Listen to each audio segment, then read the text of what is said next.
Send me your location. I'm gonna come get you. And I was just like, so I got in the car.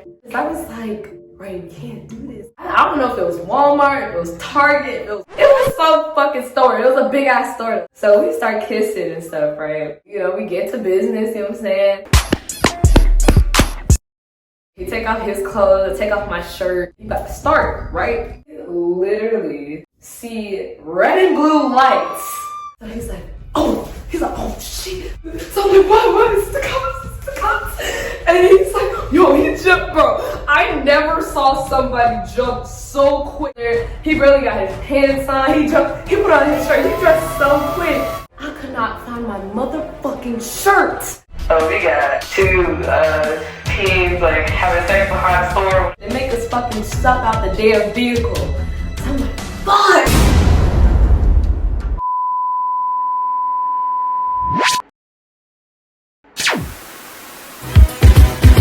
Hey, what you watching?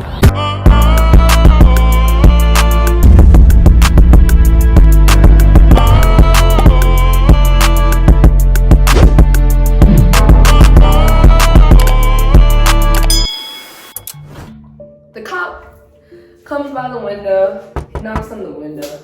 And keep in mind, the car has like, you know, okay, I don't know if anybody had like, did it in like a car. So the car, you know, it's like fogged up and stuff. So, I forgot to say we were smoking too, so we were smoking. And around this time, weed was illegal. It was illegal, so the car stuck. Close in the window. And I'm just sitting there, guys, I'm like this. So basically the cop was like, so can you guys tell me like, what are you guys doing parked behind a Target like at this time of night?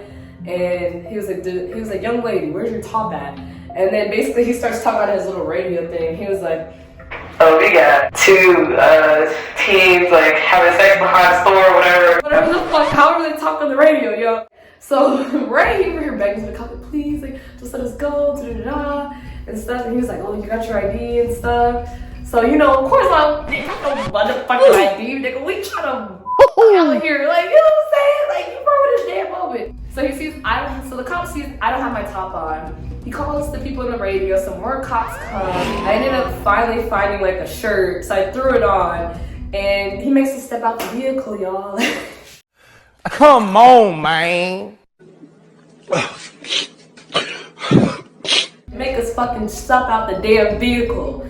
So I'm like, so we get out the vehicle. They make us sit on the curb, but they didn't want us to sit next to each other. So I sat on one side of the curb, he sat like a different curb. One of the cops is talking to him, the other cop's talking to me. So I'm not gonna lie, y'all, they kind of try to do this thing where they try to make me and Ray like turn against each other and stuff. They asked for ID, I didn't have one. They saw his ID, because you know, he had his car and stuff. And they see that he's 18. At that time I was 16. You serious? So when they saw that, you know what I'm saying, like he's technically an adult, so it was like, oh, like you a predator, you trying to mess with a minor, like, you know what I'm saying, like, yo. So y'all, like, they were like threatening him, scaring him, like, oh, we can get you arrested, and da-da-da. And I'm not gonna lie, it was like the good cop and the bad cop. So it was like this white guy cop, and then it was like this other white guy, and there was like a black cop. So the black cop was like talking to him, like being the good cop. He was, guys already fucking know. So he's talking to him and stuff. So the cops are talking to me. They're like, oh, so you guys are gonna have sex, da-da-da. And because I'm a minor, they have to contact my parents. I was like, they're talking to him. I forgot, for some reason, they had to check his phone for something. Like, I think he was looking for his insurance. So he looked through his like mom's contact of like the car, because it wasn't his car, it was like his mom's car. Like, it was registered on her name, so he had to look through there. Long story short, they had to look in his phone. So when they were seeing like different girls' names in his phone, they wanted us to like kind of beef, because it was like their entertainment or whatever, right? So they're saying all these girls' names, but you know, of course not at the time. I don't really care, because you know what I'm saying? Because shit, dick is dick. I had no phone, so of course this nigga go cheat. Like, I didn't really care because I loved him at the time. I was boy crazy, right? They were trying to make us beef, but we didn't end up beefing because I was just kind of like, So if we pretend to be, y'all gonna let us go. Like, and remember, I had my backup phone. The backup phone didn't have, the thing wasn't on, right? So they called my cousin. Y'all, oh my god. So my cousin D and his wife comes. Oh my god. But long story short, they ended up letting Ray go. Fuck my hoe, fuck that bitch. Because he was 18, but because I was a minor, they had to make sure they come get me and stuff. So they come get me, and y'all, my cousin's wife cussed the living soul. I never got cussed out so bad. Like, there was so many times I got in trouble by my dad. There was so many times, it was bad when I was a little kid. I even had a teacher cuss me out one time, but this particular situation was so bad where she cussed to where you literally see the life come out her soul, and she put her soul into her words, and she was like, boom, like on me. She cussed me out so bad. She was saying basically, oh, well, you're a fast little girl, and you just want to get fucked, and you're a hoe, and you put my children in danger because you left the window open. Like, I'm not gonna lie, she had every single right to cuss me the freak out, because I was bad. I left the window open. I left, you know what I'm saying? And I think they both felt dumb, like D and Amanda, I bet they felt dumb because they were telling me about how when they were younger, they were like sneak out to go see each other and stuff, because they were like high school sweethearts, and they were just telling me so much and all. Like, you know what I'm saying? Stuff like that. So it was just kind of like they're giving me advice because I was going to go do that. You know what I'm saying? So we ended up leaving. My cousin D, keep in mind, Amanda said all that. She cussed me out. She was like going in, and she had every right to. D, he was quiet. It was kind of awkward because he's my older cousin. So for him to look and see like, oh, my younger cousin's like having sex and getting in trouble by the cops and putting his children in danger. Keep in mind, around the time we were in a certain bad part of Broward County. It was in a bad part of Broward County. It was like, I forgot what part it was. Like the ghetto, long story short. It was fucking hood. So she was just like crying. Just seeing someone cuss you out and crying of like the hurt of like, I can never like relate to this yet because I'm not a mother, but it was like the pain and fear that I heard. So she made me be able to like relate to her. It was just bad. Like, I felt so terrible. So we ended up getting home. He's quiet. He's talking to me about the whole, sexting, whatever. Like, basically saying, like, oh, you don't love yourself, you just treat yourself like shit.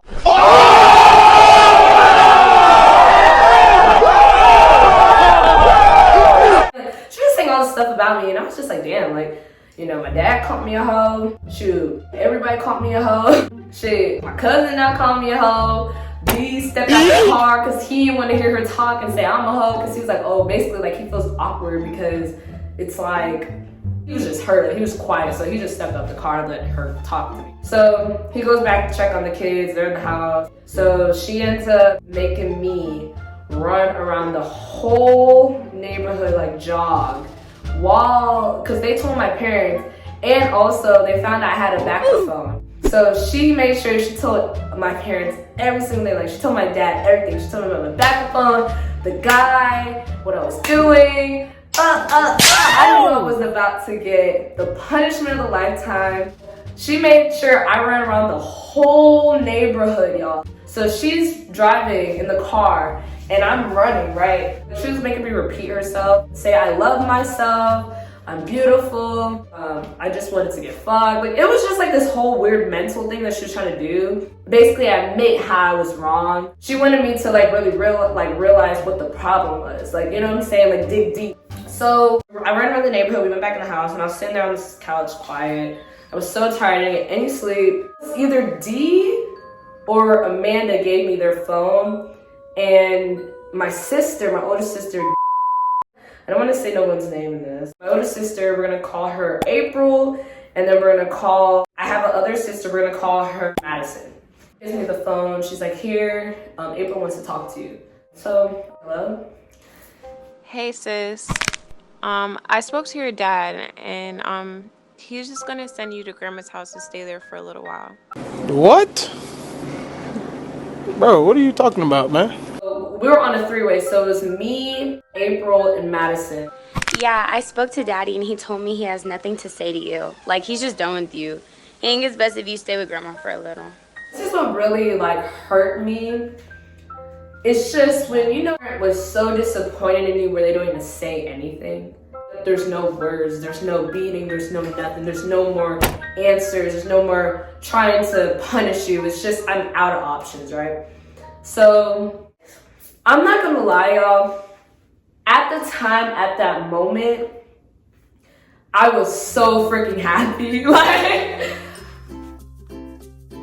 I did not see my grandma, heard my grandma in years, like not even speak to her. When she saw me, it was like the light, like open, like it was like a smile that was so bright, that was like, it meant a lot to me, because at the time I was like hurting and just dealing with so much, it was so much darkness and weight on me. So seeing her, seeing my uncle that I haven't seen in like years, I remember just talking to her, y'all, and it just felt so amazing to just talk to her and just tell her every single thing that I went through and like the pain and stuff that I had to deal with. It was just like a beautiful moment. My grandma, she's sitting there, she's like, so what happened? You know what I'm saying? And I was like, so he didn't tell you? And she was just like, they told me bits and pieces, but I want to hear your side. So I told her everything, and she was like, she said, is he serious?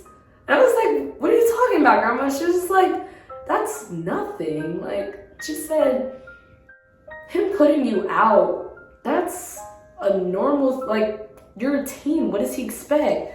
And then I told her also about how they, you know, how at the time, well, how they was treating me. Like, I you know, I never had a phone and I wasn't able to go out. And the thing is that she could understand that something wasn't right, is because when she tried to call, like tried to call me, I never had my phone for months, y'all. And my sister would always be like, oh, Alana's on punishment, like always, like, oh, you know, I text, and I could tell Alana, she said happy birthday, or give Alana my phone so to talk to her for a little bit, you know, because that's what we always used to do. Like, so it was just like, she was just like, I mean, of course you're gonna rebel, is because you just never had like freedom. So I told her all of that, and she was just like, you know what, tomorrow I'm gonna buy you a phone. I said, Grandma, you're gonna give me a phone? She was like, yeah, I'll get you a phone. I'll add you on my line. Y'all, I was so freaking happy and so grateful. It was like I was finally being able to be myself. I was able to wear makeup. I was able to go out. I was able to, me and my grandma would always like go out to like little events together and dance and have fun. It was just such it was like God heard my cries and my pain, and he did it within a second. He made a bad situation have a beautiful ending. And it was the most amazing thing ever.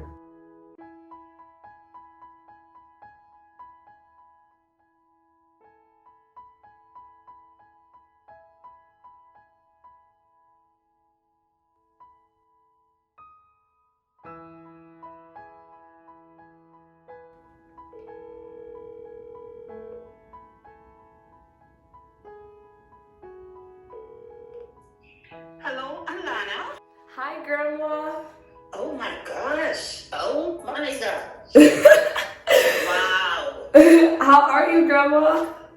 I'm good. How are you? I'm doing good. I actually was doing a YouTube video and I was talking about you. So I just wanted to just say hey to YouTube. Hello, YouTube. I just wanted to let you know that I really am grateful for you, for everything. Like, even when I was younger and I had nowhere to go and stuff, I just want to let you know that I'm very grateful for you. Because, you know, when no one else stepped up, you did step up. And I'm just grateful, like, for everything. Thank you for taking me in. Thanks for making sure I had a place to stay, eating, feeding me, loving me, letting me become the woman that I always wanted to become. And just thank you so much. Oh, you're more than welcome. Half of the time you didn't listen to me anyway. Bye, Grandma. Bye. Bye. All right, y'all. So that's it for today's video. That's the story of how I got kicked out at 16 and the cops were called, and it was all because of a boy.